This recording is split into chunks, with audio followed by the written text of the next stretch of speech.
We are attending the masterclass on AI and big data, and I'm truly honored to discuss with one of the trainers of international experience, actually one of the pioneers behind AI, the CEO and founder of Bellami Alden AI consulting company. So, Fahed, before AI became a hype and global topic, what is your personal story? What is your adventure of AI? Because how made you to start as a pioneer from a curiosity and transform it into a core business with leaders? Well, that's a small question, but with a huge answer. My story, oh God. So there's a lot of things that AI helps you to do now that I used to do without AI, but it used to take a very long time. So when we started using AI, early 2022. When we started using it, we found that things that used to take us 10 days, we could now do in 1 day. Things we used to take us 30 days, we can do in 3 days. And things that we couldn't do at all, now we can do. And in the beginning, I thought, okay, as an entrepreneur, I had other business interests. I thought, okay, we can use this for those business interests. But then concluded that, look, the whole world is going to start, the thing which you think is your competitive edge today, eventually you're going to lose the edge. Other people are also going to learn. So the best place to be for the next 10, 20 years is helping them to get there rather than trying to compete with them. And that's how we ended up, focusing completely on the consulting side, is by helping them. And this them. masterclass is designed specifically for executives and board members. Why do you think that it's important to have some dedicated workshop addressed to these specific leaders? It's a matter of leadership, of knowledge, of what? So the part which I was responsible for is mostly on executives more than boards. So our model is what we call top-down, inside-out. Top-down means it has to be led by the leaders. If leaders don't take responsibility for AI transformation, the AI transformation will take by itself. You'll have people using phones under the tables. There was a research done by BCG. Says 57% of people are hiding their use of AI. If they're hiding their use of AI, it means the company is unable to govern it because it's hidden, it's invisible. So the next question is, why are they hiding it? Why do they feel the need to hide it? Because there's a disconnect between what the leadership is expecting from them and what they're doing. In my company, I will get upset if somebody is not using AI. In other companies, they'll get upset if they are using AI. It's a difference from the leadership point of view. Leaders have to champion AI. They have to drive AI. They have to support AI. They have to allocate resources for AI. And they have to make the decision of where does the AI attention go? And if you're paying attention, LinkedIn, other social media, oh, agentic AI, oh, agents, oh, this AI, oh, that. Somebody somewhere needs to focus the attention of the company on what should we pay attention to and what should we push to the side. It's only leaders that can do that. So the challenge that we have with leaders is most of the workshops and masterclasses, they're all done in a very abstract, very generic way. Theoretical and whatever. And actually leaders are leaders, one of the reasons because they're intelligent. But they're leaving those sessions not really any different to when they entered. And so our whole angle is how can we give them a customized experience in the context of their own company. So today, the first thing that we did before people entered the session was we trained the AI on all the participants' companies. Then we trained the AI on the participants in the workshop.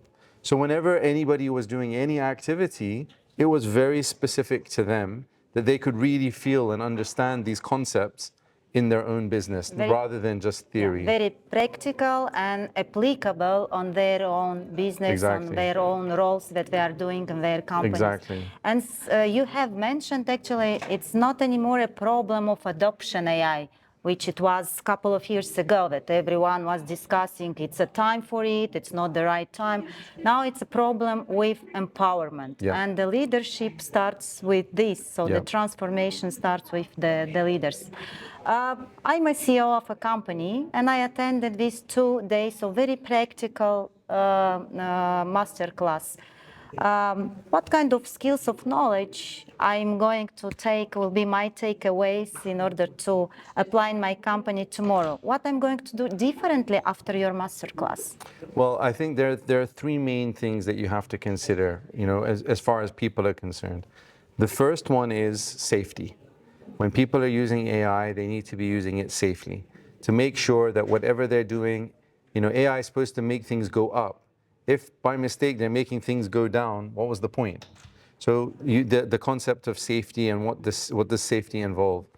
The second one is alignment, right? So earlier we said that we trained the AI on the company, we trained it on the individual. If you think about it, every company has lots of dimensions, their clients, their projects, their initiatives. If the AI doesn't know about these things, how can it be a good advisor? So the second one is AI alignment. And then the third one is AI workflow assistant design. How to design an AI workflow assistant to get the value of AI immediately. And then after that, there's a few other things related to the organization in terms of culture and so on. But the 3 main things for the people are safety, alignment, and assistant design. Thank you. And my last question, because you have mentioned that you are making this kind of trainings or masterclass in this region specifically for a couple of years. You have visited the Republic of Moldova, Romania now. Even this masterclass is designed for the executives from both countries. From your perspective, looking at how it's evolving in terms of the adoption and empowerment in this region, how do you see the trend and how you can prospect the evolvement? Somebody asked me the question. They said, one of my previous visits, they said, please talk about how China and America, and I pushed back and I said, why? Why should I talk about China and America? It's not relevant. China is building frontier models. America is building, okay, let them compete with each other. What we need to care about is our economies. We need to care about our families. We need to care about how can we succeed with AI. And what makes this region unique in the AI space around the world is the EU AI Act, right? The EU AI Act, people look at it as just regulation. But in actual fact, the EU AI Act gives companies advantage. Because if you comply with it, all the companies around the world will have value for you. My understanding is that a lot of IT companies in Romania and in Moldova did well because they were compliant with GDPR and they were close to Europe. So when companies had a chance to outsource it to India or outsource it to some other country or to outsource it to a country that is in the EU or near to the EU and is compliant, they chose the ones that are near. So in the same way with the EU AI Act, companies here in the region that start complying with this will have an edge over not just companies that don't have an edge against the whole world. And a lot of countries now are modeling their their AI regulation, they're modeling it around the EU AI Act. So if you're compliant with the European Union, then you're compliant with the rest of the world. It means you are ready to comply to You're the ready, rest of exactly, the world. exactly. And our point of view is not to look at compliance as a compliance exercise. Our point of view is if you focus on empowering your people and empowering your company with AI, by default, you will comply with regulation. And so then you become a much more valuable company. And then that makes you more valuable to the country. So thank you so much. As you mentioned, indeed, this masterclass is about clarity and it's about also direction. Yeah. I think you have covered everything. Fabulous. Thank you so much for this interview. Thank you so much.